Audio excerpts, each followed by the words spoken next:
Brilliant. Brilliant, brilliant, brilliant. Hello, everybody. Hello, hello, hello. Good morning, good morning. Let me get the link here.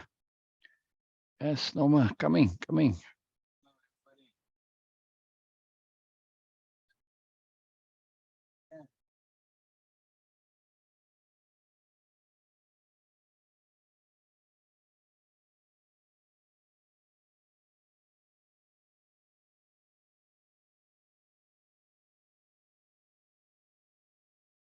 Wonderful. Most wonderful. Bina was on earlier, and so was Janet. I hope we'll see Bina again. I don't know if we will or not, but let's hope so. Let's hope so. Let's hope so.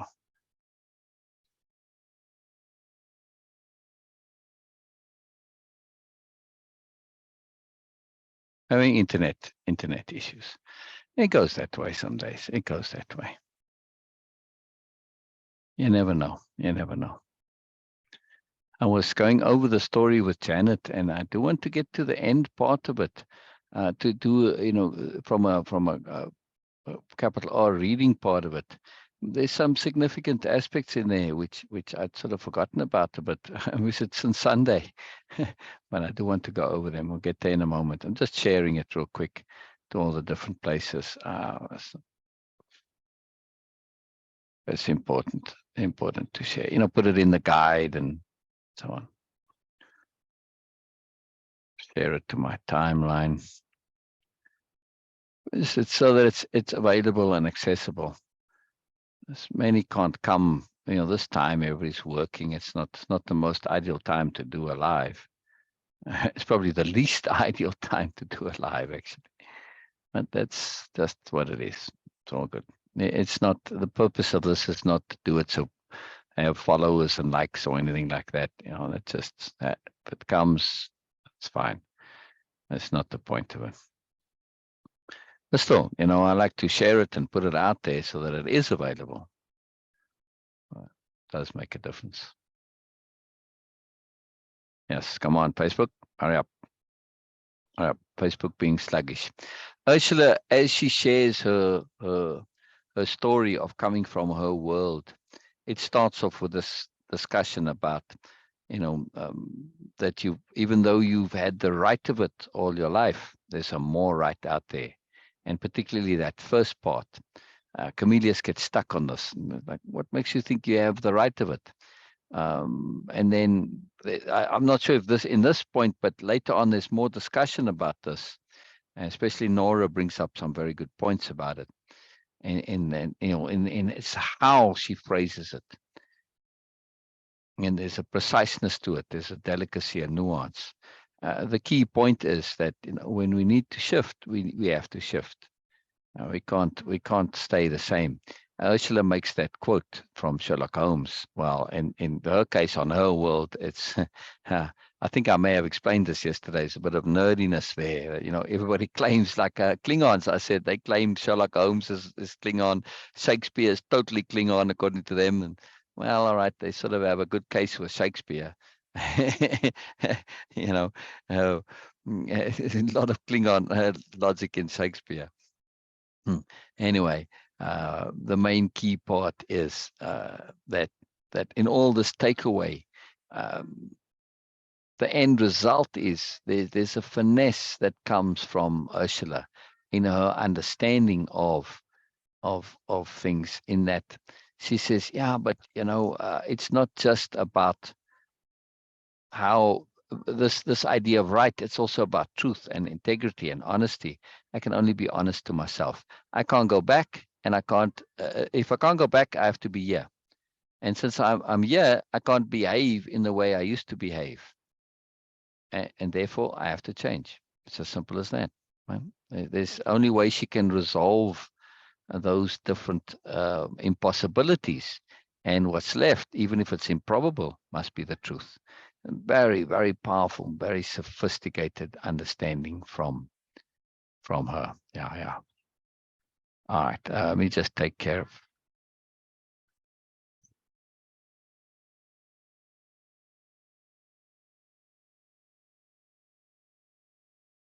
All right. Very good indeed. Very good indeed. Very good indeed. Very good indeed.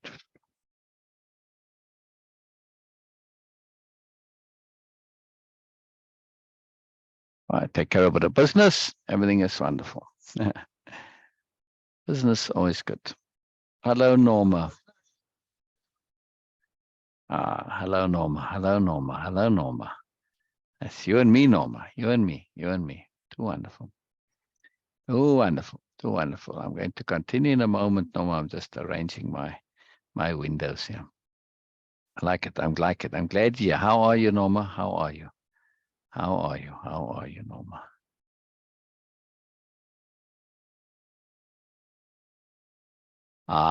Yes. Yes.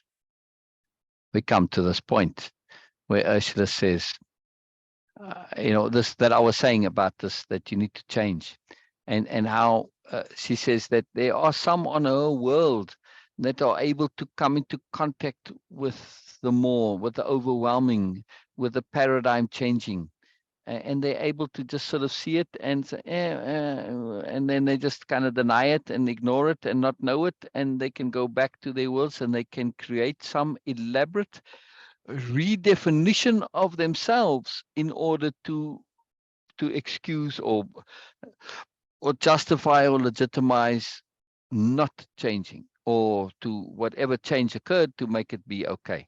And she says, I can't do this because this is, she might as well say it in another way. This is like champion level BS, You're absolutely thriving. Yes. Yes, yes, yes, yes, Norma Magic. Yes, yes, yes, yes, yes, yes, yes. What a response to how are you? Absolutely thriving. This is a Nobelia response. Thank you very much, Norma. This is exactly how the new nobles may greet each other. Yeah, yeah. The life is just wonderful. How can it not be? How can it not be? How can it not be? If we aren't thriving, we're not living. Let's put it that way. So Ursula says, I've always been a super realist. Yes. Yes, that's what we're going to do. Where's Bina now? Bina's internet dropped off. Come on, Bina. Come back, because we wanted to do something. We wanted to do something. Bina was keen to do the tasks and exercises. So I may just have to skip. I'm just looking at a little cartoon here. All right, well, it's you and me. It's you and me, Norma, which is fantastic. Right, so we have to task you here, Norma. You're going to have to type some stuff here now, maybe. I don't know. We'll see. The first task and exercise here is share all the implications implied by Ursula's sharing and her thoughts and psychology, and how it all pertains not only to you, but the new nobility as well. Holy moly, Sil, that's one hell of a task and an exercise there. Dang, that's like writing a little mini treatise over there. It's like a doctorate level task there. But that's the point of this program within the Moreness project. It is about the exquisite sophistication going all the way. So yes, this is a very big question here, a very big task. Share all the implications implied by Ursula's sharing and her thoughts and psychology, and how it all pertains not only to you, but the new nobility as well. It's kind of what I will go through in the repeat backs here, or at least in the capital R reading. I elaborate on this a lot. I do already done a lot of this. I'm just going to go through them because it's just interesting. We don't need to get into it because it takes a long time to do this. You got to write it out and really think about it. So there are things they don't have like it's a simple answer, and there is no right or wrong answer either. The exercise isn't about coming up with the right answer. That's old superiority paradigm type thinking, and it's just not applicable here. The point of these exercises is to get immersion into the thinking, into the understanding. Through that immersion, it becomes application. And through that immersion, and of course, when your integrity, your honesty comes into play, you're going to adopt, you're going to set aside, you're going to say, this works for me, this doesn't, and you're going to take it on yourself and make it your own. When you make it your own, it becomes you. You change. The point of these programs is change. Right? So there's a deep psychology, the psychology of learning, psychology of motivation, psychology of application, all underneath there. Ursula's psychology as a character is an unusual one, and she is not a typical person, but an exception. A psychology, thus, we have little access to. And even though autobiographies of such individuals, and even through autobiographies of such individuals, there's little similarity, each case an individual. Question is, how does Ursula's psychology hold up as a viability if you extrapolate how it would or could work? Wow, wow, wow, wow, wow. What a question again. What a question again. What a question again. You know, how viable is Ursula's psychology? Right? If you really get inside her head. This is a great question, because first of all, if you do this as a program, right? And you actually get into this, you write it out, you think it through, you say, okay, this, that, you put together Ursula's psychology. Here's how I see her. Here's how I figure she is. Here's what motivates her. Here's what drives her. This is what stimulates her. And this is what she holds to, her principles, etc., etc. And there's a lot in this. You're going to have to go back and reread again the point of these things too, or one of many of them, right? And to get you to go back over it. You're going to end up with essentially an opinion, a speculation as to how it would work. But now you leveraged into the rest of the story to be paying attention to Ursula to see how it does work and how accurate you were, right?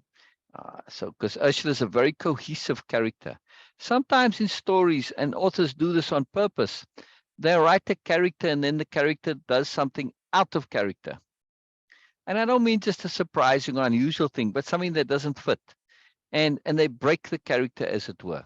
And they do it because, well, they need to have plot twist, shift, whatever. And that in real life almost never actually ever happens, right? People are extremely cohesive. Yeah. I mean, when people do break, it's like, okay, they've had, we used to call them nervous breakdowns back in the day. I don't know what they're called now. I don't know if that's still a term it's okay to use or not, but when or somebody goes psychotic or whatever, that, but still in a regular sense, you might have people with burnout. Sometimes they will have a profound break in their shift and behave very differently. But almost always when people shift profoundly in their characters, it's because of stress of some kind. But occasionally you do get the exceptions where people change who they are. It is rare, though. It's very, very rare when they start behaving differently. And it's difficult to do. It takes a lot of discipline and a lot of effort to shift out of our habits. It's the focus of Way of Impeccability. Habit shifting, habit changing, to break out of who you were. That's a very powerful hold those habits have on us.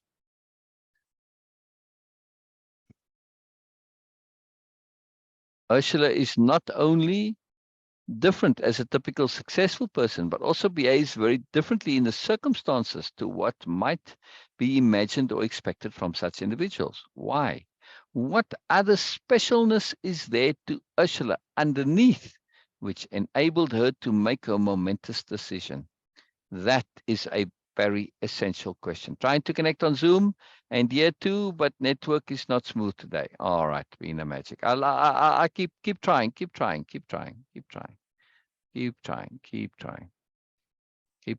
Grain says Grain misses you.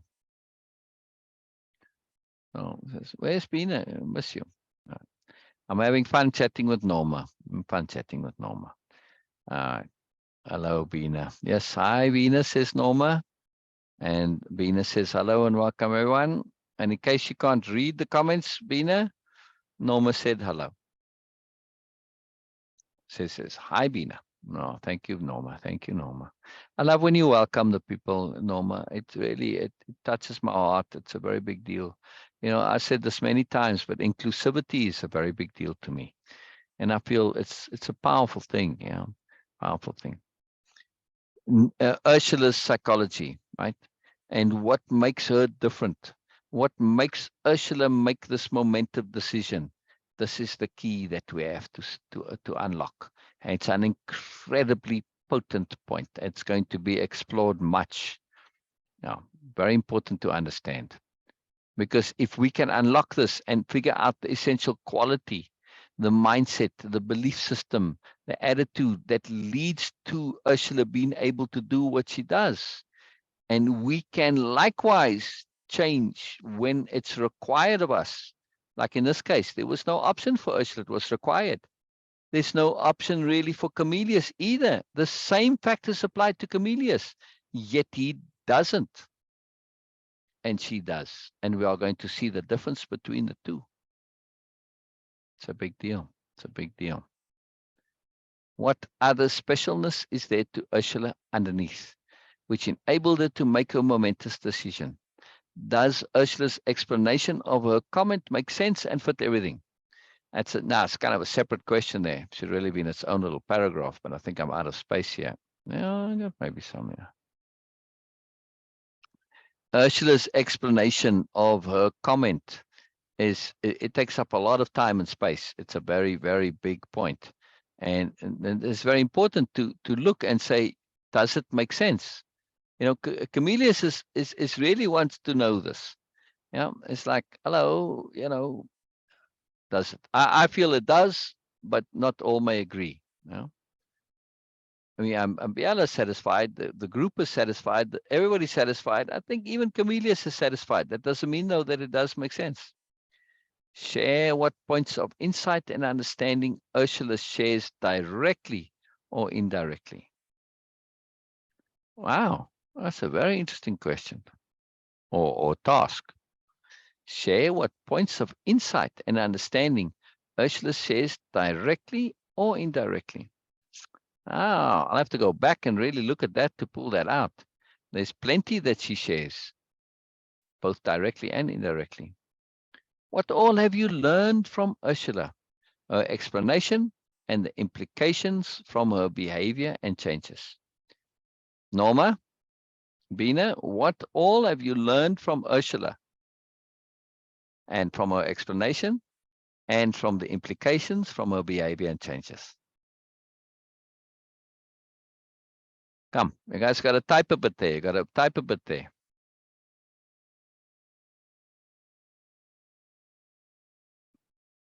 I'm tasking you. I'm tasking you.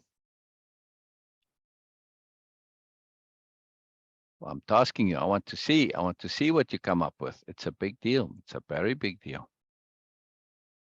Very big deal. So what all have you learned so far from Ursula? What's your takeaway from Ursula then, in other words? What sticks with you, Norma? Like, if you say before Ursula and after Ursula, what's different in your life?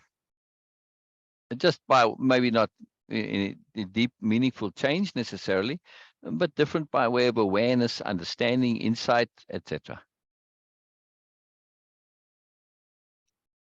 Hopefully one applies those to make them be different.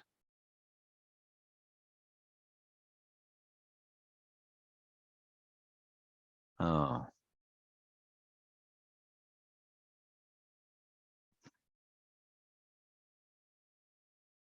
Are you guys typing?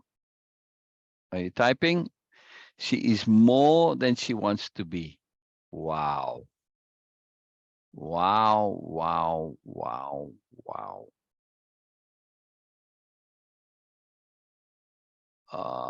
Have a look at screen. Have a look at the screen, Norma, in case you're not looking there.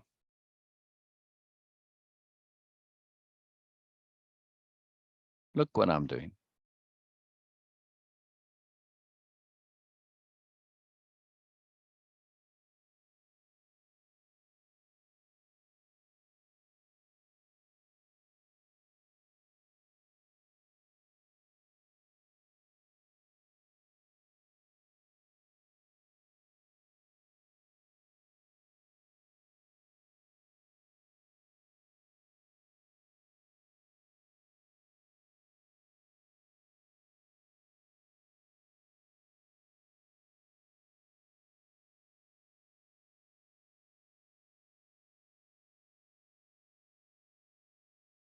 Now capitalize your more, Norma.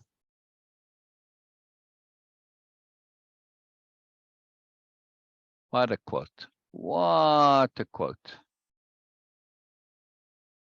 What a profound quote.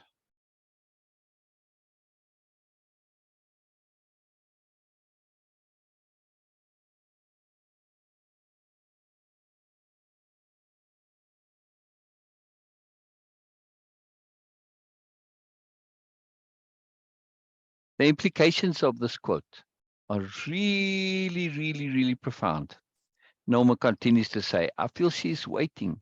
She's so much more than we have seen. She's a diamond waiting to be seen. I'm not sure if she's waiting to be seen or simply waiting for herself to connect and give herself license to accept, because she doesn't want to jump the gun, right? She's being sensible, right? And humble, and also paying attention to not let herself run away with herself. So she's, I mean, I don't think being seen is important, but just to share who she is. She doesn't want to be presumptive and jump the gun. So yes, she is waiting very much. Yeah. Yeah, but this implies it's a deep psychological point here. Most people I know are more than they want to be. Now you say, but how can that be? It's sort of a conundrum. And because they're afraid of the responsibility of being more. That's why. Yeah. So what they think they want to be is safe and cozy, but it's not what they really are. And of course, there's conflict between that. Yeah. Your moreness keeps trying to pull you out of the cozy, and the cozy stops pulling you away from the moreness. And it causes a bit of stress, or a lot of stress in people. A very profound comment. Very profound comment, Norma. Very big deal. Bina, you still here? No, Bina gone again. I want to hear from Bina too. All right. I'm going to read some, Norma. So I changed. Ursula stated simply, but with joy. I did the only reasonable and sensible thing I could. I threw away all of my old life. I rid myself of the nonsense it was as a personal way of being, and changed. Now look there. She's not saying that life is nonsense in itself, because she understands that, worlds have their politics and economies, and, all the things that people do. This is life. The things themselves aren't nonsense, but as a personal way of being, now it's a whole different logic. You can't look at that life as a personal way of being and say, oh man, this is the way to go, superiority paradigm. Yeah, well, in that sense, it becomes nonsense very quickly. Yes, right. So very profound comment from Ursula, very insightful comment. Once I realized I had already changed, it was a snap to become an aspirant. Man, I just love Ursula's sophistication and self-awareness and the honesty. She's not saying, well, she was in it. She'd already realized that, look, there's no real decision here. You've already changed. You just have to go with what's already happened. Yeah. Your conscious mind is the last one to the party here. The rest of you's already changed. You just basically got to sign off now. That's it. Everybody's already done. You're just putting the stamp on what's already happened. It's no point in anything else. I mean, you can object and fuss and bother, but that's not going to help you one iota. It's not going to help you one iota. Yeah. Once I realized I had already changed, it was a snap to become an aspirant. When Biella mentioned anyone was welcome, regardless of age or origin, I was elated. I grabbed with both sides of myself. Interesting comment from her. I grabbed with both sides of myself. She doesn't specify what those sides are. And later she may say, well, I said both, but probably it's more than two. All of her grabbed. Even though they may have had conflict before, they now all grabbed. I see my only course of action as starting afresh, anew. She uses these two words very specifically as starting not fresh, but afresh, not starting new, but anew. Anew is a reinvention. It's a redo. It's not starting something new, right? It's not starting in a new way. Anew is afraid. It's like a renewal, right? It's doing it from the deep roots anew. To completely set aside the idea and belief that I know. This is one of my absolute favorite sentences from Ursula in this context. Not that I have favorites, but this is a very, very, very important thing. Very important sentence. To completely set aside the idea and belief that I know. Yes, very deep, Norma. Very, very deep. Very, very deep. To completely set aside the idea and belief that I know. How many can do this?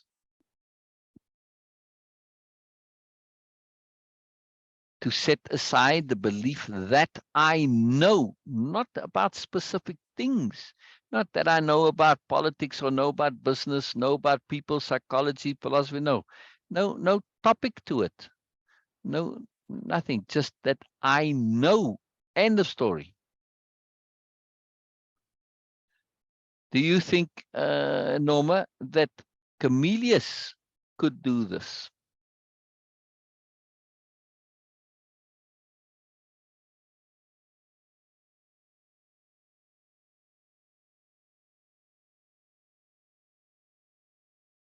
What do you think? Do you think Camellius is capable of that sentence? Yes, honesty of Ursula and humbleness. She knows other areas. Yes, yes. I am keen to know if you think that the sentence to completely set aside the idea and belief that I know. It's a complete sentence. There's nothing else to it. Right? That's it. Do you think Camellius could do that? Set aside the idea and belief that he knows?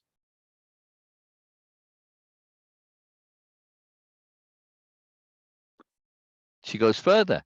To set aside, I have something to contribute, that I have ability and competence. What an incredible thing. He is cheeky, but yes, this is impossible for Camellius to do. He cannot do these last two sentences here. Or last three. He can't start anew, afresh, and he cannot set aside the idea and belief that he knows, and he especially cannot set aside that he has something to contribute, that he has some ability and competence within his sphere and field. Can't set it aside. Not happening for Camellius. Not happening for Camellius. And it's a problem, becomes a problem. A quick glance at Nora to the delight of the group. Ursula continued. Yes, I know my past, my experience, my competence has value, but that value is highly contextual. And yes, again, I realize it can be abstracted to extend into larger contexts. But that change, that complete change, is for myself. This is what sets Ursula apart.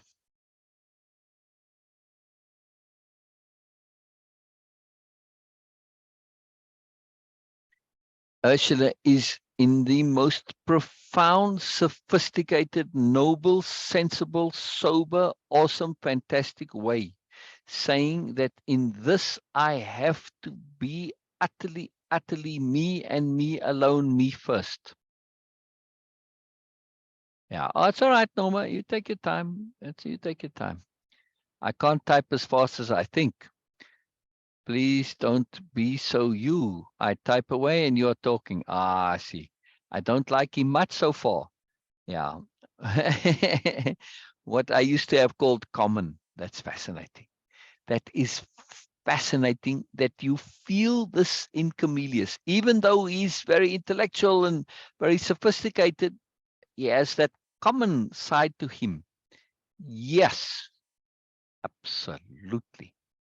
I am absolutely gratified that you can feel the deepness of Camillus inside. And it is that aspect of him that causes a longer term problem. Yeah, this is a fantastic, fantastic, fantastic comment. Yes, you are right. This is a fantastically insightful comment. Yeah. And I'm going to add it to the slides here. Because it's a foreshadowing. It's a foreshadowing. I mean, I could, if I were to really go and rewrite and edit this, I might have a little scene of some of the delegates chatting. Yeah. Ursula's chatting to one of the delegates, and what do you think of Camillus? Or just something overheard. Right? I have little snippets of overheard stuff like that. Right?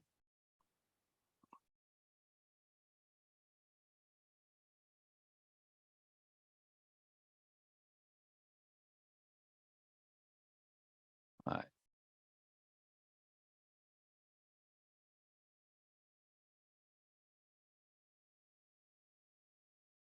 I'm not going to attribute this because this is just a snippet. Yeah.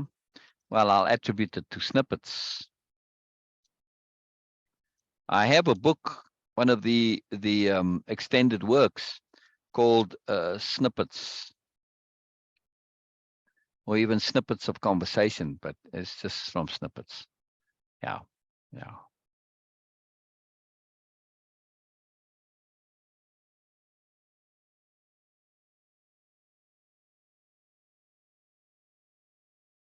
Very powerful, Norma. Very, very, very powerful. And that commonness of Camillus, it makes him feel it's a core fundamental part of his character. And because he sees himself as common, and also maybe a few other things associated with common, because of that, he doesn't feel he belongs, and therefore cannot make that jump. He doesn't get this, that anybody can be a new noble. Yeah. But that commonness says, I don't belong here. He's perpetually awkward. Yeah. They snippets from the story, and and so they're very real, at least to me. Yeah. Yeah, absolutely. You're 100%. You spot on there. Very, very powerful understanding. This fantastic, Norma. Very insightful. Oh, wow. Very, very powerful. Because now we see another element to why he doesn't make that change, right? Because of that commonness, it's still deep in his psychology, even though he's long since learned how to become sophisticated and profound, right? But it inhibits him from making this change, and he never feels comfortable in this, even though some others have come from more common backgrounds than his. It doesn't matter. Look at Ursula. She grew up very common on the farm, for heaven's sake. Not a particularly wealthy farm. They got along. Typical poor farmers type of a deal. Yeah, struggling along. Making do, doing what farmers do that they've been doing for centuries. Yeah, yeah. I don't listen to the story. I see them in the story. Wonderful, Norma. Wonderful, wonderful, wonderful. Absolutely wonderful. Where were we? Where were we? Go up here.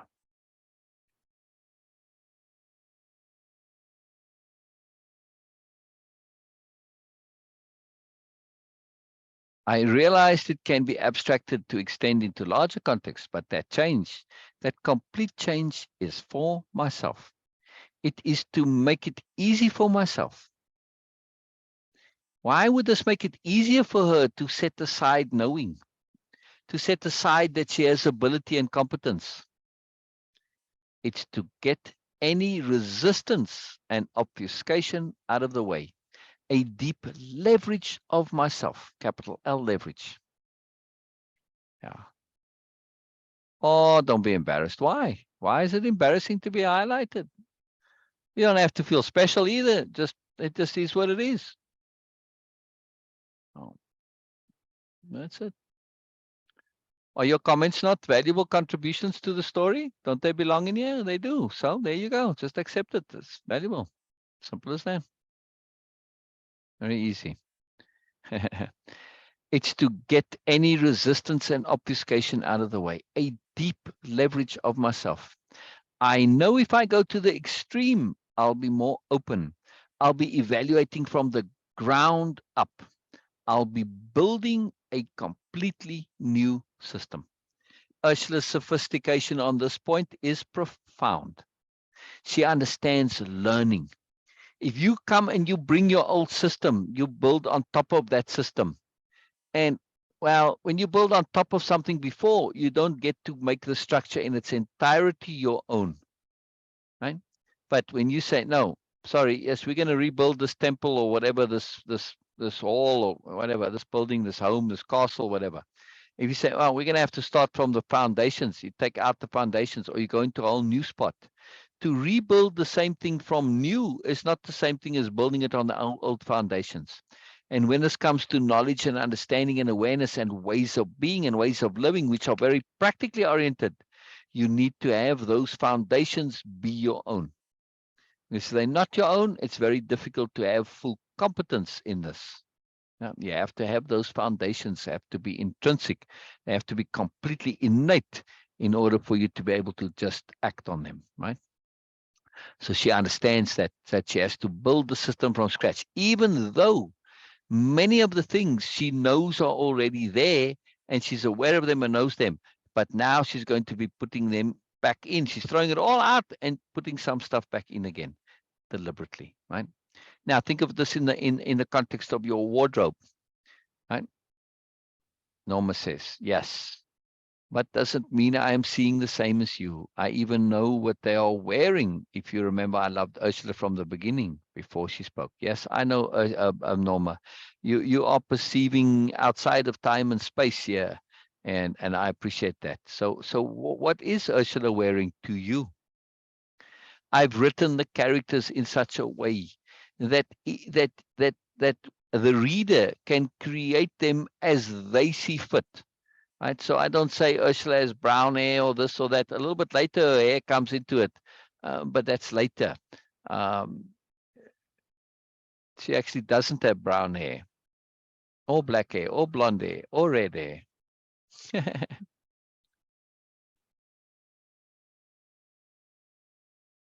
So what does Ursula wear, Norma? This is going to be very interesting because what the new nobility wear is a very big deal that comes on later on.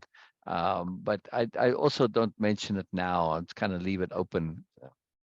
They wear these wild, outrageous outfits and costumes, kind of like cosplayers do in a sense. I'll be building a completely new system. Otherwise, I'll be in a position of modifying, adding, and subtracting. Right? It's a very, very, very, very, very sophisticated again, right? You don't want to do it, which would be complicated. I would always be fighting the ego and status influence. I know I would not be able to help myself from trying to help by adding what I perceive to be of value. But I'm savvy enough to know I'm out of my depth here. Ursula smiled a deep smile of understanding. Of course, much of what the new nobility stands for, what I'm learning, is obvious once encountered. Another wonderful insight from her here. It's like a duh, yeah. However, there lies the greatest danger to a psychology like mine used to be. If I held on to my old self, listen to her language here. She already understands the power of exquisite language. Not if I were to hold on to my old self. She doesn't say that. She is stating the fact that she's already let go of her old self as a done deal. There's no argument. There's no coming back. It's not like maybe, no, it's not in debate anymore. It already happened. She is, if I held onto my old self, it's already a done deal, right? I would be too tempted to claim that obviousness as my own. Oh, she wears a one-piece silver gray. Wow, wow, wow. I love this, Norma. I love this. That's very, very appropriate because it matches. Very cool. Wonderful. Wonderful. That's where she says, if I held on to my old self in this new situation, I would be too tempted to claim that obviousness as my own. And I've seen this many times in Way of Impeccability. My task in Way of Impeccability is to make the obvious obvious so often. Because the obvious, of course, isn't obvious until it becomes obvious. It wasn't obvious before it became obvious. But once it's become obvious, because it's so obvious, many people, like, they just assume that they'd always known this. And you can see it happen right in that moment. Right? You can watch them. They didn't know, and then you mention it, and it's like, ah, yeah, duh. And it's retroactive in the brain. The brain claims it now as something that they've always known. That's just a brain trick, but it's not an actuality. But Ursula is aware of this, which is astonishing that she's aware of it, right? I would be too tempted to claim that obviousness as my own. And if you do that, you don't realize the process it took to get there. And you end up in a bit of a false world. Very important not to do that. I'm not willing to go down such a road. Much better to simply insist on being a neophyte. Let the system build itself within me anew. Capital A, anew here. She's picking up this habit of capitalized conceptuality from the new nobility. But listen to what she's saying. Not, I want to build the system within myself. No, let the system build itself. She's realizing there's a moreness out there that has its own energy, its own system, its own momentum, its own connectivity. And that system obviously is connected to the universe too. That system has to build itself. You don't know what all the system is. It's too big for you. It's so much more. If you're going to think you're going to try and build it, that means you're going to think that you know what it is. Nah, not going to happen. The moment you think you know what it is, you're limited. The only way to learn the system is to let it build itself. Yeah. She doesn't wear makeup. She doesn't dress to influence other. Yeah, quite 100% correct. Yes. Yes. Absolutely. Absolutely. Absolutely. I truly believe it will be a great strategy to maintain that stance, even as I learn more, understand more, by maintaining that posture, this new newbiness, this new newbiness. It's hard to say. No, it's not. That's not true of Biella. No. I would caution against trying to make any impressions or guesses or assumptions about Biella, because Biella has deliberately been left open to not grab onto her, because she's going to come and surprise. So whatever you're going to say about Biella, likely going to turn out not to be so. Yeah. So it's very important here with word stance. Yeah. We have to be very key. So it's very interesting perception of Biella. But yeah, Biella's a very complicated character. Very, very complicated. In the sense that as much as Ursula is like, wow, and it's like, wow, that's like really deep. There's more. Biella's even more so. She's like on the next exponentially more so. Biella's just like outside of our comprehension most of the time. So it's sort of important to sort of just put Biella into that other category. Yeah. So just hold off on Biella, because if you do try and understand her in the sense to sort of define her, you're going to limit her. And it's precisely what Ursula is saying about her learning. Apply it to Biella, to the learning system. Let it build itself. And this is very deliberate with Biella. With the other characters, I say this about them and that about them and give them some definition. Not too much, because I do want the characters to be known via what they say and do, rather than the author telling you this is what they are. Right? You got to discover them for yourself. But particularly Biella.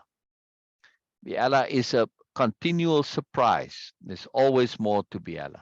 Always more. When you think you know it, there's going to be more. Yeah.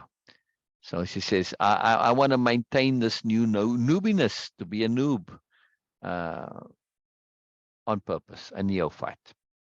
Ursula grinned foolishly. I don't know how that would be. What's a foolish grin? I don't know if I can do a foolish grin, but some people can. They can do a really good foolish grin. I don't know what a foolish. I don't mean to make a funny face, but like to grin like a fool. And I see it on some people. They can do it really well. It's fantastic. It will continually prompt me to ask more questions, and through that will lead me to the unexpected. Oh, Ursula, I just love you. Oh, Ursula, I just love you. See, if she says, I kind of brings her old competence to things, once she gets the obviousness, well, I got it. And she has it. Yeah. But in that, when she gets hold of the obviousness, this new point of learning, if it just ends there, then all she's gotten is that point and that alone. Right?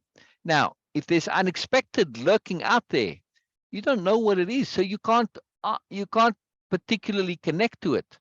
And it's very difficult to ask specific questions to get to the unexpected. Yeah. So if you think you know, you don't ask kind of more questions, and therefore you won't get led to the unexpected. But by her staying a noob, and she says, okay, I get it, but I'm going to still be in this noob mode. And the noob says, yes, but what else? But what about this? You know how noobs are, right? The little children. They always have more questions than, even if you give them the answer, they have more. It leads them to the unexpected, to the non-obvious, to what I cannot as yet imagine. This as a learning strategy is profound. Profound. I mean, just if there's a takeaway that you say, well, you know what, I want to go and use something, use this, right?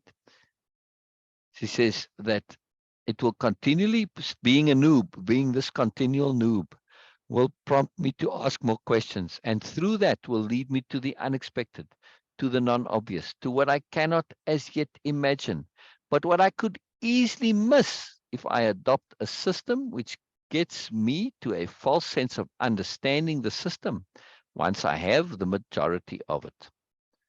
Yeah. And I see this in Way of Impeccability. I've seen this before, right? Who's my favorite? Biella? Oh, yeah. I don't really have favorites. I love them all. You know, Biella, Ursula, I love them dearly. I don't really have favorites. I love Camillus too. I love Nora. I love Aki. I love Kaljun, Marco, Hamumt, the collective.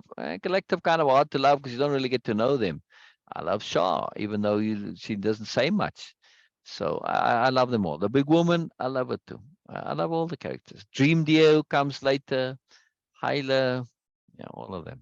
Yeah, Hyla. Yeah, and I forgot I always forget his name, and I never know why. A lot the comes very toward the end of the book, another character comes. Anyway,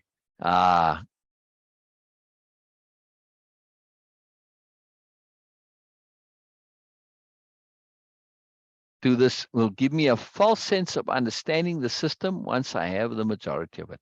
This I see all the time. People get into like a program or something, and they start to know it, and they get a little bit into it, and they think they know it, and then that's where they stay. Sometimes they even leave doing it because they believe they have it and they've just started. And I can see from later discussions and interactions and behaviors that no, you don't have it. You really believe you do, but you don't.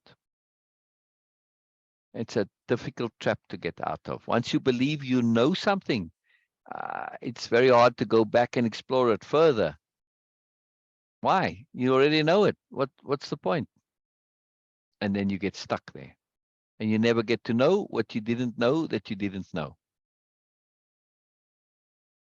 Yes, sounds complicated, but we can get stuck thinking we know when we don't. Yeah, very important, very, very important. Well, I read that someone else say. Yeah, interesting. But what is the system? They seem to see it differently. The system is the system of seeing differently. That is the system.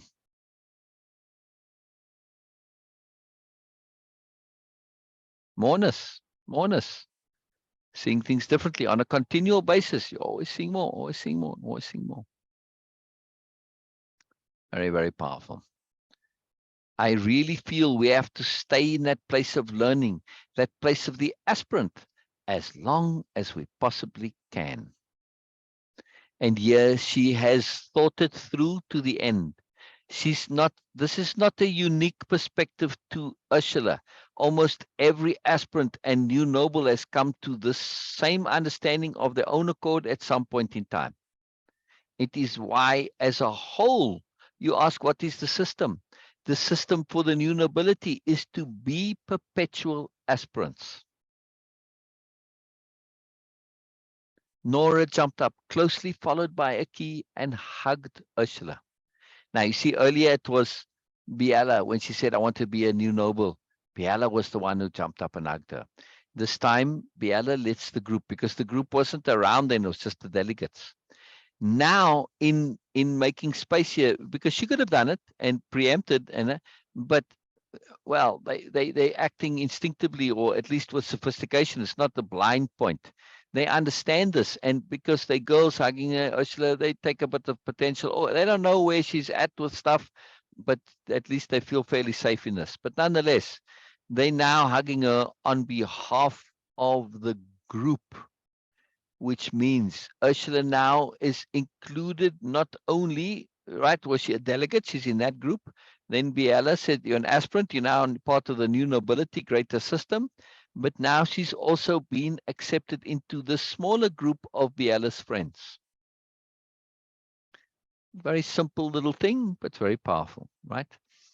They did so on behalf of the group, capital G group, to avoid awkwardness. Well, the awkwardness is just everybody going and hugging her. It's kind of a mess. It doesn't work, right? And they understand this.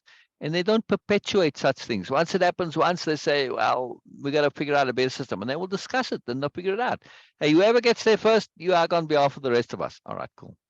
Yeah. They've pre-thought this already, because they don't let such things repeat. The once it happens a second time, or even once, it's like, no, that's not working. We need to improve it. That's the system. That's the system. That's the system. Very important, very powerful system. Always learning, always growing. Now listen here, right? To avoid Ursula. Wonderful, just wonderful, Ursula, Camellia said.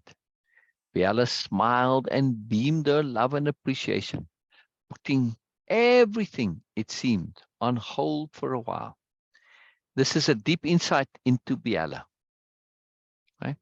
When you watch Biella sitting there and she's smiling and beaming her love and capital appreciation at Nora and Aki and Ursula and the hugs and everything, putting everything, it seemed, on hold for a while. In other words, Biella has this capacity, it's a profound capacity to essentially stop everything and be present, capital P, present for a while.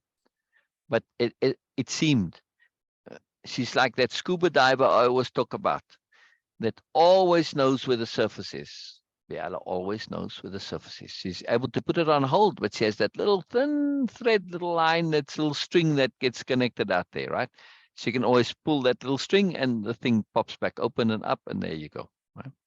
Very, very important. Very sophisticated from Biella. After a long, beautiful, silent sharing and enjoying of Ursula, Shah stood. Look at that last sentence though. After a long, beautiful, silent sharing and enjoying of Ursula,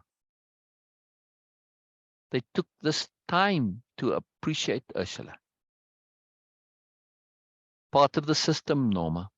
You'll see, you asked, what is the system? You're going to see it continually come. I can't say this is the system because it's so big and so huge. You can only learn it by adding these little parts. Right there, part of the system. They stop to appreciate. They share appreciation. They don't just say, oh, wonderful, and okay, let's move on now. No, they let it settle inside themselves. They connect to it. It changes. They let that full attention and the energy on it, that emphasis, in other words, change who they are. So they are updating their perception and awareness and understanding of Ursula in this long silence. They're letting it filter through. Like when you take something new, it's got to kind of settle down into the body. It takes a while. Yeah. See how my hands are going down, down, down. If you go there all the way down, it has to go down all the way into the legs, all the way into the feet. Right? New understandings, new knowings have to go all the way into the body. Takes a little while. Takes a little while. Part of their system, capital A, appreciation, right? After a long, beautiful, silent sharing and enjoying of Ursula. So in that silence, they're sharing Ursula also. Sharing Ursula with Ursula, giving them back their perceptions, sharing it with each other, making her part of the community. It's a profoundly beautiful thing to do. Profoundly beautiful thing to do. Shah stood.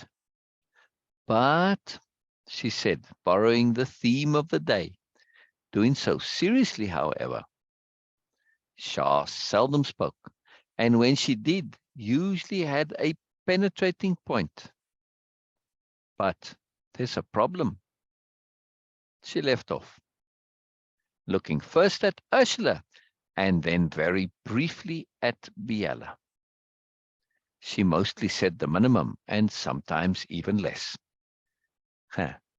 What is not only this comment of hers, there's a problem, but that she looks at Ursula and then briefly at Biella. It's a clue. It's a tip-off, right?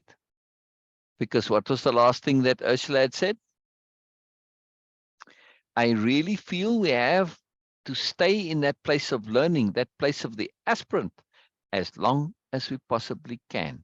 Now, lots happens, Camelia's comments, there's the hugs and the silent appreciation. So there's a lot go on. But Shah, in her comment, and that looking at a glance at Ursula and then at Biella, is connecting this back to Ursula's last comment, right? In that just that little glance, yes? Or she looks and then briefly at Biella. She's connecting it. Your comment, Biella, right? Non-verbal language communication. Very sophisticated, Shah, very sophisticated. I see what you mean. Ursula picked up for her. Ursula gets it right away. She puts it together. Ursula is very quick, very, very, very quick. When do we know when it's time to let go of the most excellent strategy of being the perpetual aspirant? Very interesting question, one which Biella answers a little later on. But by implication, her question here implies something, but that is actually not accurate, right? It's a sophisticated comment, but there's a nuance to it we're going to discover a little later. A sneaky, playful, yet thoughtful expression crept over her face and extended into her body. Yes, indeed.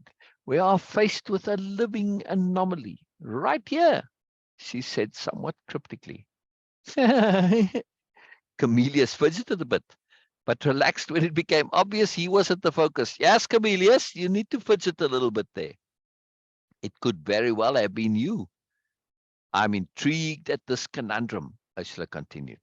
It's at odds with everything I've experienced here. The one thing so far that does not add up. She looked at the group, inviting a response, a slight teasing, yet sober challenge to them all. What? Nora was almost dancing with excitement. What? Her normally quick mind had not made the connection. Shah and Ursula had hit upon a blind spot.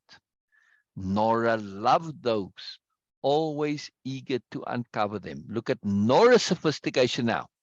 We know Shah's, we see Shah's, now Norma has this. Nora, I'm sorry, Norma, I'm calling her, but I think she has a lot of, Nora has a lot of Norma in her. Nora is like saying, man, well, just we through the story though, Nora is acutely aware that blind spots are to be sought out. She wants to uncover them, because when you uncover a blind spot, man, you don't know, you weren't seeing this. It's very profound. It's one thing to have a blind spot you're aware of, but it's another thing to have a blind spot you're unaware of. And in this one, they're unaware of this blind spot. And man, she wants to know what this is. She now wants to know what this. Biella! Ursula exclaimed. Now, Biella's hamming it up a little bit, because this is part of the system, is histrionics. They love to ham it up and just have fun with things, right? So she's deliberately dramatizing for the fun effect of it. Histrionics, in other words. And positive histrionics. Biella is an anomaly. Something is amiss with Biella, she said in a calculated to shock tone. She knows this is going to shock them. Something amiss with Biella. Could that be? Only Shah smiled. Now, that's something amiss with Biella. Could that be? That's like the group sort of sentiment, right? That's what they're thinking there. Spill, Shah, Marco demanded playfully but earnestly. Out with it. Biella is an aspirant. Shah said as if that explained it all. Yes, and? But evidently nothing more was forthcoming from Shah. It's like, dude, I've given you enough already. Ursula figured it out. Come on, you figure it out. But evidently nothing more was forthcoming from Shah. They'd have to put it together for themselves. Biella saved them the trouble.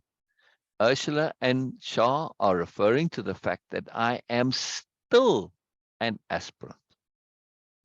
It's at odds with my behavior. They have nicely maneuvered me, not specifically with the intent to maneuver, but towards the inevitability of the end goal. So yeah, is part of Biella's smallness and magic. She doesn't, she's been reluctant to do something. She sees the inevitability of it and she doesn't fight it, struggle with it, say, whatever. She just accepts it. Say, yeah, okay. She makes a life-changing decision right there in the moment, instantaneously, just like that. No huff, no puff, no fuss, no bother. No, just there you go. It's done. Why? She recognizes the duh of it. How do you now argue against the duh of things? You can't. It's part of her profound attunement ability and her ability to instantaneously shift and adapt. For Biella, this is a very deep skill. She has it really to the nth degree. Instantaneously, she can make a decision and shift that is a complete turnaround in her entire life. She's able to do this because she says she knows what's the point of umming and eyeing. It's just self-BS. It's totally point. She can't do that. She makes a decision immediately, right? That's why she's just saving them the trouble of the discussion, because that would imply that she's still holding on. And no, she doesn't want any unknown implications. She's looking at the bigger picture too, very, very fast. Right? Biella's super quick also. Yeah. Will someone please explain what is going on?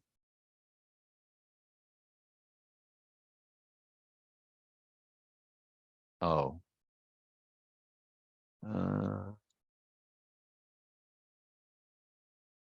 It's going to be outside that box there. It will just have to be. Will someone please explain what is going on? Hermund said, his blue-faced deadpan, as it usually was.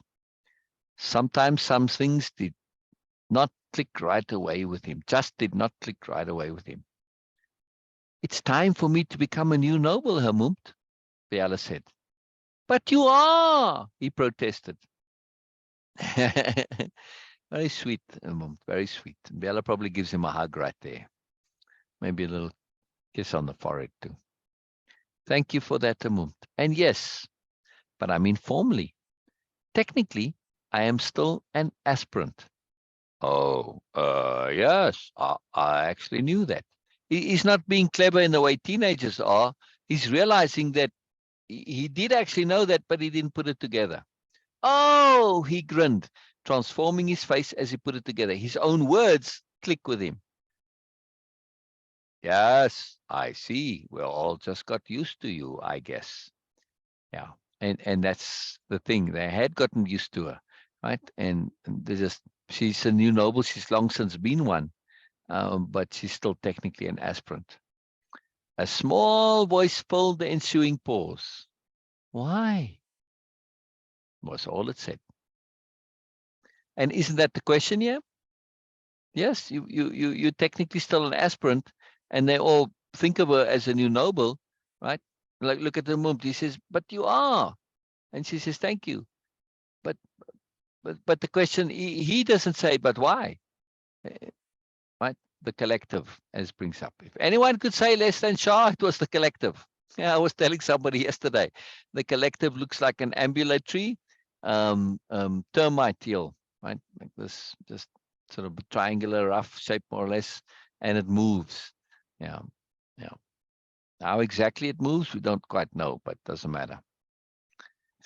If anyone could say less than Shah, it was the collective. They so rarely spoke, it was always a surprise. They're just kind of there, right? It's like the group moves and this termite hill moves along with them. Yeah. But the question was direct, straight at Biella's center. This should be interesting, Camellia said with anticipation, making space for Ursula to come sit beside him. He's already connected a little bit with Ursula, which is great. It's very necessary. Camelius needs a friend. Ursula has that youthful side to her that allows her to connect to the rest of the group. You know, Nora and Marco and Carl June, they're all young, right? And Aki is very young. But Camelius, this is a bit harder for him. Later on, Aki and Nora get tasked with sort of looking after him a bit, and they help him a lot and really ease him a big way. But still, he's a bit stiff, right? And it was mentioned earlier that he's a little bit stiff physically and psychologically. But his bonding with Ursula is he needs somebody to hold on to. But it's good too. He really does like Ursula and he does admire her. And he does feel that he can connect to her, right? So they are friends and can become friends. Very powerful. The group rustled eagerly, keen to hear Biella's explanation. Said Biella, imitating Camelius's earlier throwing the tease right back at him, delighting the group. I don't have enough acting skill to be able to get into character of Biella imitating Camelius. Really good actors can do this. And so, she'll say, and you'll hear Camelius, but she distorts it to make it comical. Just for the fun of it, right? This is why they loved Biella so, quick and playful, yet always maintaining the serious threat. And even though she's making that aside, she holds a serious threat. But, she said this time at Nora, Biella pitched the butt just right, distorting it comically to portray complete cluelessness. But, something like that, right? But, complete cluelessness. The group erupted in laughter. The wit of it they enjoyed, the quickness and the appropriateness of the joke connecting to the situation. The very fact that Nora wasn't clueless in the least made it so hilarious. Camelius, enthralled, radiated content. He loved humor. This unself-conscious, completely free and open humor, refreshing indeed. No embarrassment of and by anyone. No hidden agendas of implied slights and digs. What a thrill to be part of. He felt his own child self stir. Very good, Camelius. Very good. Now, this point here, you asked about the system. Right there, Norma, this Camelius's perception and understanding of the humor, it's sharing the system of the new nobility. In their system, humor never, ever, cannot possibly ever have any mockery, derision, disparagement, denigration to it. Not possible. Just absolutely not possible. But yet look around you and look at humor, look at comedy. Yeah. And you'll see this all the time. Yeah. Yeah. Do you remember that show, Tim the Toolman Taylor? I think it was called Home Improvement or something. But anyway, it was a show about home improvement. Guy had a home improvement show, and his name was Tim the Toolman Taylor. And how he would continually basically mock, disparage, denigrate, demean his sidekick on the show, Al. Al was a wonderful character. I loved Al. It was really wonderful. But he was always been mean and nasty to Al. And he got a lot of laughs from his audience, right? Because they showed him in his own studio doing his show. But it's like, man, this is not humor. This is just meanness, nastiness, horribleness. So we have to pay attention to what we think is funny. Yeah. And the new nobility have paid exquisite attention to this. Their humor is very different. Very, very different. It's free. It's free. It's not about hierarchy. Yeah, it's a good show. I mean, it's a very interesting show. It's well done. Tim Allen is the main character. Yeah, very powerful. Anyway, just an example of it. But you can just see much comedy. It's about negativity and disparagement and demeaning and all of this stuff. Yeah, and not cool. In other words, not cool. Yeah, it's about hierarchy, the humor, not about actually something being truly funny. I really have no but. Biella laid on the double meaning by looking over her shoulder at her own small pert posterior, running her hands over it as if to prove its non-existence. But, the group, they all just chiming in there, right? Having fun. It's hard to read as one person because that's all kind of said at the same time. They're just having fun, just sharing. These came individually, but in quick succession with different individuals. The group having great fun, most eager to hear the details, not letting Biella put off too much longer. Aware, however, as Biella was, humor and excellent refresher. They realized that they've had a very profound sharing from Ursula, right? And they stopped and absorbed Ursula and shared Ursula in that silent enjoyment and appreciation of Ursula. And then Shah came with her but, and things have shifted quite dramatically. Now you're going from one major deep immersion into, this is obviously a big topic, into another major big immersion. To jump there right away is too much sometimes. You need a bit of space in between. It's like when you go and you have those huge, great big meals, right? And like 10, 12 course meals, and they give you a bit of sorbet in between to clear your palate. Yeah, this is the same thing. They're using humor here as a palate clearing, a psychological palate clearing mechanism. Yeah, very sophisticated, but it's part of, they've already picked this up because, they hang around and it's open community. You join any group, you are expected to just join groups at random. The middle of a conversation is not rude. It's rude not to, right? Well, not really, but this is expected of you. You can't be rude by joining a group. That's it. Like they love it when people come and join, right? And so in this, they see all these ways that they do this. They see, oh yeah, the topic went and it shifted, and then they have a little break, and then they come back and do this. So this they pick this up as part of the system. So I loved your question. What is their system? Because now, Norma, I'm going to keep pointing it out to you as we go through. And it's very, very powerful, very handy question that leverages me to share that.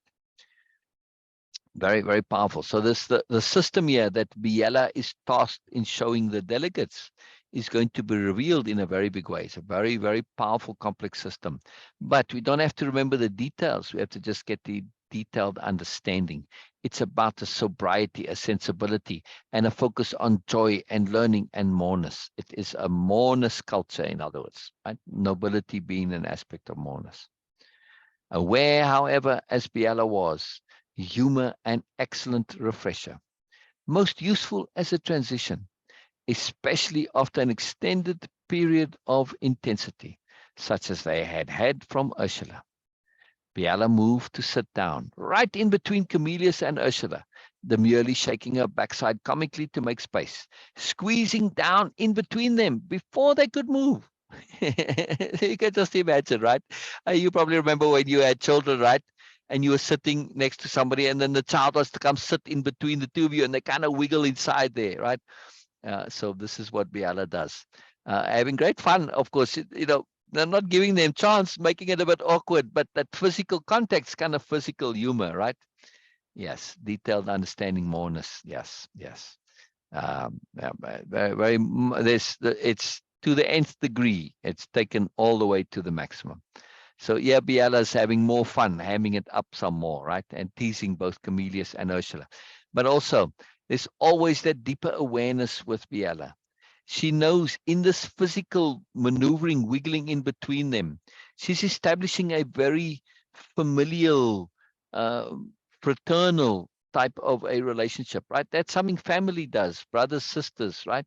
This is a very close thing to do. So she's making both Ursula and Camillus part of the group by doing this. Yes. And she's breaking down barriers of awkwardness. When you that kind of playful with somebody, and in a way that still as they maintain their individuality, it's an ideal opportunity to do this. You connect more with them, right? You literally breaking down some barriers. Very, very, very sophisticated point, right? She wiggled delightedly into the tight space. Ursula and Camillus could do nothing but share the joy. Right? So she's including them. Ursula and Camillus, right? Particularly Camillus necessary.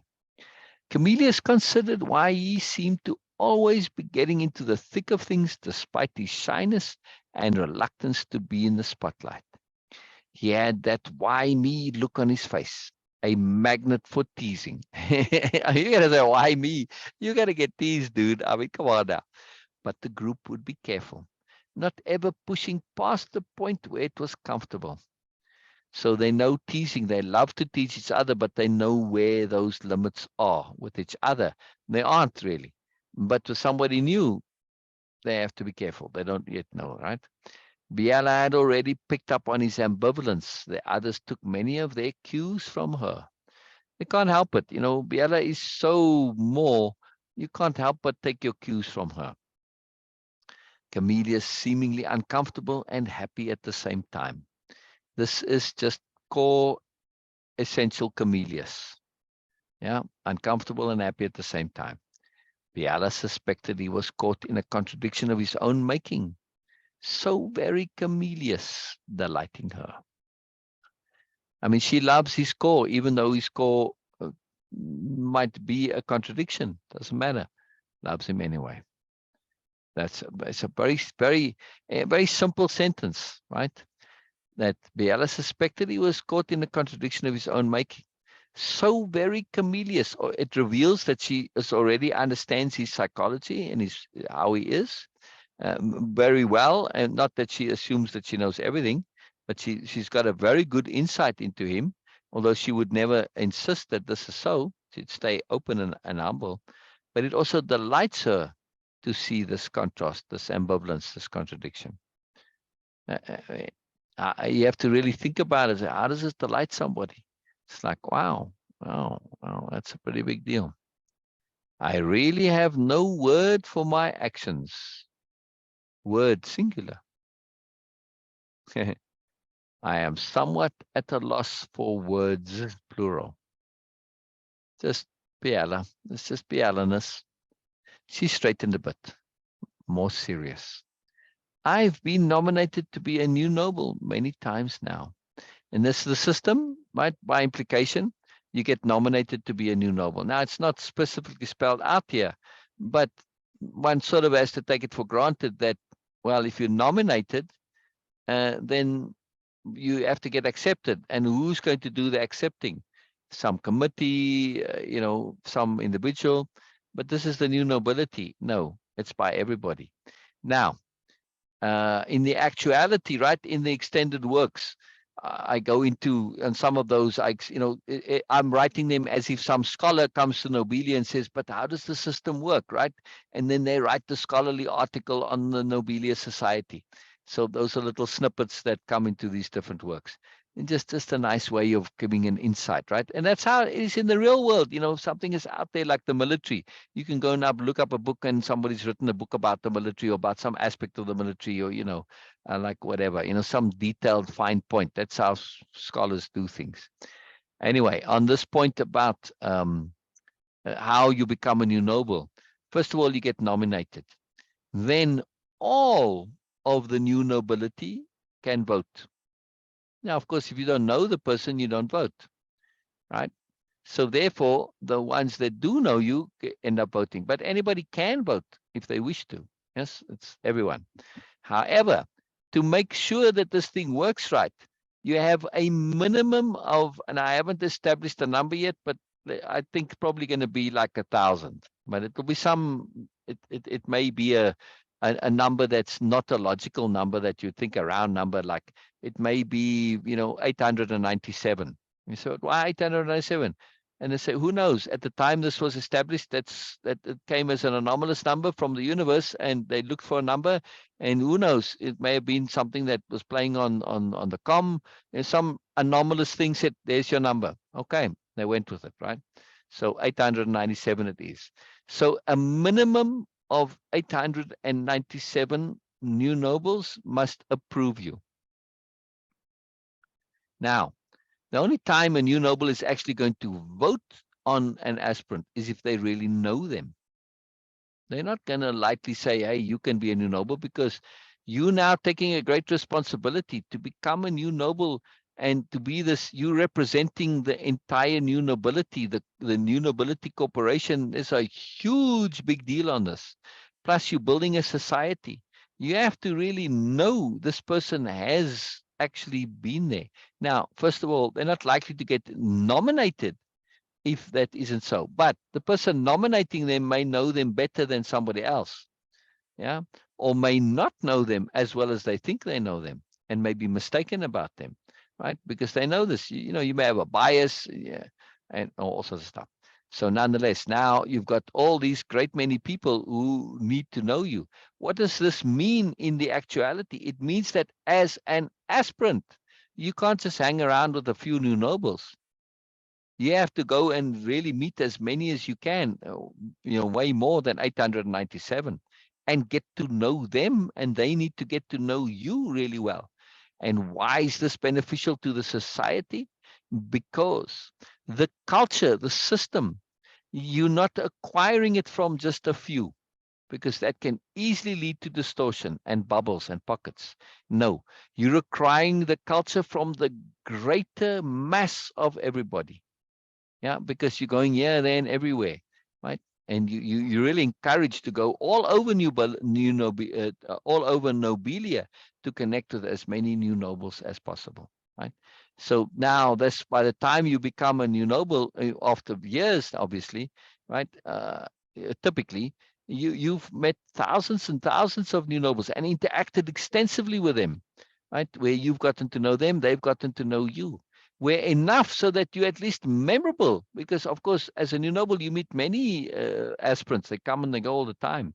But if you establish a connection, oh yeah, I remember her, and then they can say, oh, she was like this, she was like this. And well, when I knew her, maybe not so much. Now the voting may get delayed. Somebody will say, look, I want to vote, but I want to go and refresh to see, because when I knew them, they were still very newbie and new. I want to, and I saw they were going in the right direction, but I want to make sure they got there. Okay, so the voting is very sophisticated on the new nobles, yeah, and it's part of the culture.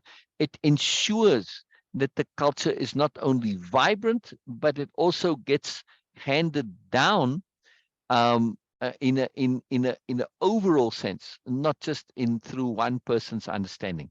Like if somebody said to you, and they came to you like aliens, and they said, teach us about English culture.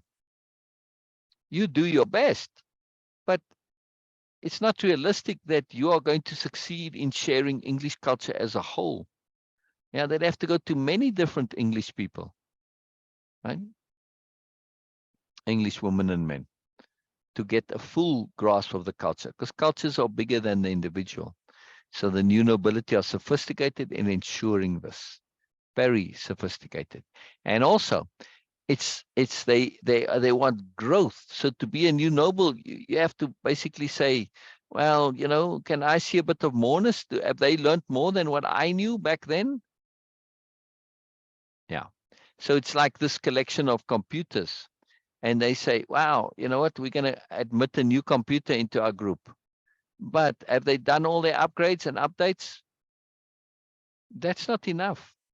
They're saying, well, you know what? I'm Windows 10, you Windows 11. Yes, I've upgraded. I started all the way back at XP. Oh, you know what? I go all the way back to Windows 3. But all right, we're all at, but is somebody new going to join this group? They essentially need to be ready for Windows 12, or they need to be the ones bringing Windows 12 to the group. You see? So when you become a new noble, you're not catching up. You at the forefront. Very powerful system. Very, very powerful system. Yes, they do. They have their families on the old worlds, and they do come from that. And so they can contact them. However, they do understand, much like Ursula, once you're on Nobelia, to maintain connection to your former life, it's problematic. And you can go back there once you become a new noble. But in the in-between, you can't be holding on to the old. You have to let go of it completely, like Ursula. There's no half measures here. So while they're not prohibited from doing it, you're always free to do whatever you like.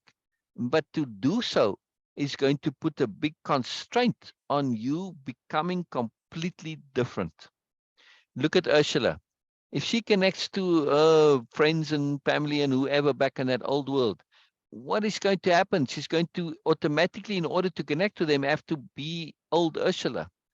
If she comes and interacts them as new Ursula, she has to explain, and this, it just becomes impractical and becomes very limiting.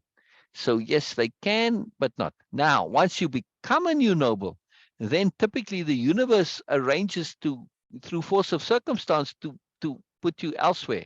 So the new nobility, the bulk of the new nobility, 90%, do not live on Nobelia. Only about 10% do, right? So they're out there in the agglomeration, right? And they find the spot, and the universe finds a place, and sometimes they move, and they're living according to attunement and the universe. So it's a whole different thing, right? Now you say, so they do have, yes, they're visitors to Nobelia, right? So outsiders come, you can come as a tourist. Nobelia is essentially like St. Helena Island, right? Where they sent Napoleon the second time they captured him, right? I think the first time they sent him to Alba, and his famous palindrome where he said, "Able was I, ere I saw Alba." Anyway, but the second time they sent him to St. Helena, which is right in the middle of the Atlantic Ocean. It's like one of the remotest places on the planet. So Nobelia is very far out of the mainstream. So if you want to be a tourist and come to Nobelia, you have to be really serious about being a tourist, which is ideal. But you also ask, do they have tablets, phones, computers? They call it the Comm, standing for general communications, the internet, etc. And you can do so through the typical devices, but most of the new nobility have an implant. So they don't walk around with a tablet. It's an implant inside. And they can activate, and you have this, it's like when you wear those glasses that Google have made, but it's just directly on the ocular nerve. And so what they can see an overlay onto the reality, right? So you can be reading stuff, you can call it from the Comm, and you see it and you can see through it. Very sophisticated system. Now, yes. But I'll get to answer your question a bit more, right? And through this Comm, they can communicate, but they keep it to a minimum, Norma, right? They keep it to a minimum. Why? Because of their oral culture. Because of this, when you're doing it direct one-on-one, you get to have such an intensity, and it keeps the power of the new nobility culture. Because typically when you're connecting in Nobelia, you're connecting in groups. On the Comm, it's always one-on-one. It's, like it's very hard on the internet to connect as a group, just to arrange it. It's not easy. Yes, we do sometimes on Zoom or but when you go outside on Nobelia, it's all gardens everywhere, and gazebos and halls and restaurants. and everything is geared towards group interactivity as the primary activity or interaction. So it gives the culture of the new nobility a great homogeneity and an aliveness that it's always growing. It's like a forest that's connected by the roots. A tree goes, another one comes, but it's always connected, right? So it's a greater whole that grows and lives and updates, but it's all connected. So the Comm makes for a bit of disconnectivity. So while they do use it, they use it very, very, very sparingly. Yeah. So that they avoid this disconnectivity from the greater community, from the culture, because the culture is its own living thing. Yes, Nobelia is a character in the story, as Janet says. Yeah, and it's by design. Nobelia, the next chapter coming is called Nobelia. The one we're going to read on Sunday is Nobelia. Nobelia is a deep, deep integral part of this. And the culture of the new nobility is likewise a character. It's not a static thing like religions. And they tend to be static. They don't change. You can't update the religion. You can't say, hey, you know what? I've got an upgrade to the religion here. Let's go from, I don't know, belief system 11, like in Windows, from Windows 11 to Windows 12. All right, well, let's go to religion 12. No, doesn't work in religions. But the new nobility do. They are constantly upgrading, constantly, constantly, constantly. It's built into their system. Yeah, it's a living system, in other words. Very living system. Norma goes on to say there, do they have children, family, outsiders? So I answered all that. We're all different to other people. Exactly. So they will be the one version of themselves now. They are always appropriate. They have flexible personalities that vary with the situation. Character-wise, they are all new nobles. Yeah. So there's a great variety and great similarity at the same time. And what is similar updates, albeit slowly, because they are very cautious too. Updates, you have to check them out. They have to be thoroughly explored. The impeccability says, if we are going to accept this update, like if I'm Windows 11 and you say, well, time to update to Windows 12, I want to make sure it's actually going to be an update. I'm going to test it, check it out. Right? Yeah, we do act different person to another person, right? When they're aware of this, they're very sophisticated. So that's built into the culture, acting differently or behaving or being different, right? Being different to each person in our own story, right? And they're very cautious of this. That's why Biella acting consistently with the group. That doesn't mean she doesn't interact and go a lot to different things. She does. But in the story, we only really get to see, at least in the first book, we only see Biella interacting with the same characters. Because, it's very hard to write a whole variety of characters, especially characters that are so deep and so different and so profound. It takes a lot to write them. There are some that come, but later in other books, I'll bring a greater variety of new nobles into it, where we have an extended period of Biella interacting with completely new nobles, ones she doesn't even know, right? Although she's been on Nobelia for quite a couple of years, and she knows, many know her, know of her, know about her.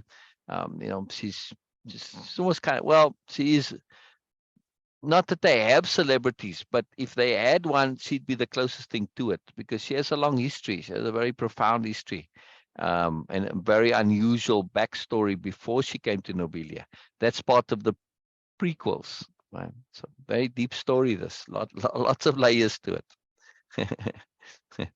Now, so this culture is a very thought through culture.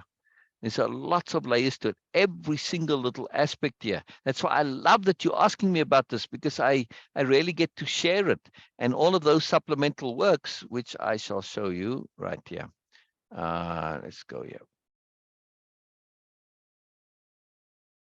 Right, see, supplemental works. And if you scroll up, let me just randomly go up a little bit here, and we see quotes, right? Quote to the young man, and these don't have some of the works here. Actually, the aspirant, but sometimes you'll see there, depending on what place I'm at, you'll see it's attributed to those works down below. Now, this is a project that still needs to be done. All these quotes need to be attributed to those various works, okay? So they haven't yet been, when I was looking for where some of them are. Yeah. I happened to pick a spot. It's a big file. It's a big file. I happened to pick a spot where they aren't attributed. Well, I don't know now. All right, anyway, so if we look at these, dang it, right, you see conversations with a new nobility, right? See what I was talking about, that this is a work called Biella Noble. Who wrote it? We don't know. Conversations with a new nobility, this is from somebody outside of the new nobility. Addendums and afterthoughts, that could be inside and outside, but likely inside the new nobility. The Ethics of Awareness by Biella Noble. Biella's written a book. The Ethics of Awareness. Confessions of a Soul, unknown author. Dance with Life by Biella Noble. Second book by Biella already now. The Free Chat. The Free Chat comes in the next book, but it's a standalone story also. But it's the start of the next book. The Grand Conversation, book 2, chapter 2 of the Biella series. It's just separate here now. Biella's list of communication tips. A little snippet, but this is a real potent deal here. It's like 28 of them. Man, it's a very, it comes in book 3, we see that, but it's a standalone thing. Biella's Tour of Possibilities is book 3 of the series. See, a Biella series book. Biella and Illumineer's Excellent Adventures across the Ag and back again. That's the pre of when Biella tours the whole galaxy, right? The agglomeration. The Perfection of Now, a Biella series book. That's book 2. Adding to, and so on and so it goes, right? And then there's, quotes of the young man, all the young man's ones, the Clara's Lost Story. And yeah, the ones that I was kind of referring to, the more generalized ones. Perspectives of the New Nobility, Unanswered Questions of the New Mysteries. Some of these are put together by new nobles, and others are put together by outsiders, right? So various different, you get multiple perspectives. Then we have all different things on the Aspirants, and some things by golf. Another book by the New Nobility love golf, because golf is to them a spiritual practice, not a sport or a game. It's a spiritual activity. It's a self-learning, self-growth, very practical, spirituality growth. I can go on about golf in detail. I mean, this is a very real book, this, right? All of these are very real works, but this one is a big, long, full book. And we get into it. And anyway, overheard snippets. Yes, snippets, overheard snippets. Right? I think there's a snippet somewhere else too, maybe. The Unknown, Wandering New Noble. So all of this part of this culture, this world, there's a lot of it, right? And then the main characters have their own books here too. Better check and see what Dave says. Okay, I'm going to have to wrap up early today when Dave comes. No, all right, no worries, Dave. So then all the main characters have their own stories too. Now, some of these really have to be written some more. The Curious Case of Camelius has a lot to it. The Disappearance of Nora has some to it. But anyway, and then there's the characters in book 1. Yeah, so some characters we haven't met yet: Boynel, AB Noble, Fine Noble, Illumineer Noble, Heiler, we haven't met yet, Coffee Noble, Dream Deer. Actually, we haven't met any of these yet, because they aren't part of that regular group, so we haven't met any of these yet. Second book and miscellaneous works. All right, so more stuff. So lots of stuff here, lots of stuff. It's not a simple thing, this, right? It's a very extensive world. Yeah, a world, a universe, not just a world, a universe. Brilliant.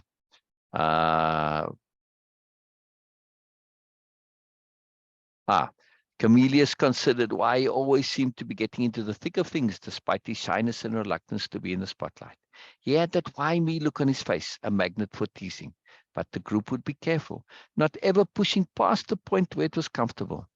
Biella had already picked up on his ambivalence. The others took many of their cues from her. Camelius seemed, oh yeah, we read all this, right? Delighting her. Now, she said, hooking her arms through theirs. The tale of my Biella laughed so happily, filling their hearts. I really have no word for my actions. I am somewhat at a loss for words. She straightened, a bit more serious. I've been nominated to be a new noble many times now. I've always turned it down, feeling I wasn't ready. I still feel that way. I think I'll always feel that way. I still want to feel that way. That, I suspect, that is, I suspect, what Ursula's so perceptively connected to, by way of the perspicacious Shah and the collective. Perspicacious Shah and the collective. Shah, Ursula, there's never a point we stop being aspirants. Never. It's a lifelong endeavor. As Ursula so eloquently explained, it's a most excellent means to leverage ourselves. Maintaining that lifestyle ensures we're ever open to connection to what we don't yet know. I've always taken this most seriously, a prime consideration for me. Biella smiled slightly at herself. My tendency towards excessive modesty and humility also are a factor. I overdid it somewhat, a sheepish admonition to herself. I'll say, said Camillus. He'd meant it seriously as a compliment, but the rest of the group had broken into laughter again. He tried to mock Scowl, but was only rewarded with more laughter. This ability to slip into innocence so readily, fantastic and somewhat hard for him to comprehend. Norma says, I can imagine, as I've said before, you're amazing. Oh, thank you, Norma. Thank you, sweet Norma. So this is going to be you from now on. Fiction. You used to be more on non-fiction. It's both, Norma. This is a fictional story representing a non-fictional, very real philosophy. The philosophy of appropriateness, the A+ philosophy, and the way of impeccability. These are real things being illustrated in a fictional context. So all those works that I referenced, they real works, even though they're about fictional society. The content in them will be non-fictional. Like, for instance, when it comes to the psychology of learning, the maintenance of a culture, the perpetuation of a stable culture. I have to go. All right. So right on that point here, I am going to end everything. Sorry, I have to go, people. I know it's a little abrupt, but it can't be helped. All right. So it just is what it is. So I'll continue, and we'll continue a little bit the next time and next week. So I have to go.